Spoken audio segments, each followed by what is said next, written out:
Bismillahir Rahmanir Rahim. Abda'u bilhamdi musalliyan ala Muhammadin khairi nabiyyin ursila, amma ba'd. Miongoni mwa mambo ambayo yamefungamana na siku ya Idi, bimaana Idi zipo mbili, kuna Idul Fitri wa Idul Adha. Kuna Idul Fitri ambayo sababu yake inapatikana kwa watu kukamilisha mfungo wa mwezi wa Ramadhan, ima 29 au 30.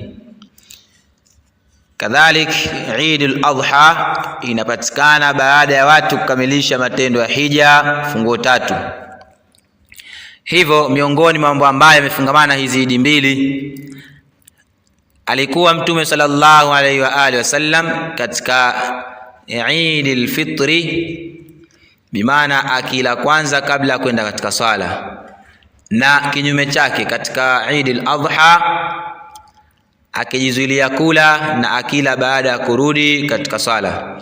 Katika hilo jaa hadith ma rawahu Ahmad wa Tirmidhi wa sahahahu Ibn Hibban an Ibn Buraida, kutoka kwa Ibn Buraida an abihi, kutoka baba yake radhiyallahu anhu qala, radha Allah juu yake amesema, kana an-nabiy sallallahu alayhi wasallama, alikuwa mtume wa Allah sala na amani juu yake, la yakhruju yawm al-fitri, hatoki siku ya Eid al-Fitri, hatta yat'ama, mpaka ale, wala yat'amu yawm al-adha, na hatoki siku ya Eid al-Adha, hatta yusalli, mpaka asali.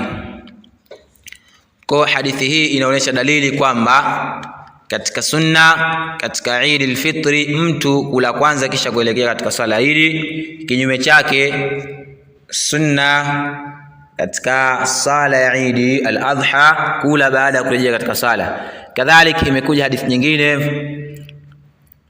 hadithi ambayo ameitoa Imam al-Bukhari an Anas radhiyallahu anhu qala, kutoka Anas radhiyallahu anhu yake amesema, kana Rasulullah sallallahu alayhi wasallama, alikuwa mtume wa Allah sallallahu alayhi wasallam yake, la yaghdu yawm al-fitri, hatoki siku ya Eid al-Fitri, hatta yaakula tamarati, mpaka aletende.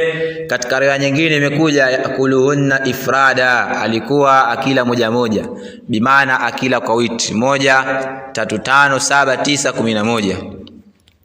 Hivyo ndugu zangu katika imani, tukimbilieni kuitekeleza sunna hii ya Mtume sallallahu alaihi wasallama kwa kula kwanza kabla ya kuelekea katika sala katika Eid al-Fitri, kadhalika kula baada ya kurejea katika sala katika Eid al-Adha. Waffaqa Allahu al-jami' lima yuhibbuhu wa yarda, wallahu ta'ala a'lam.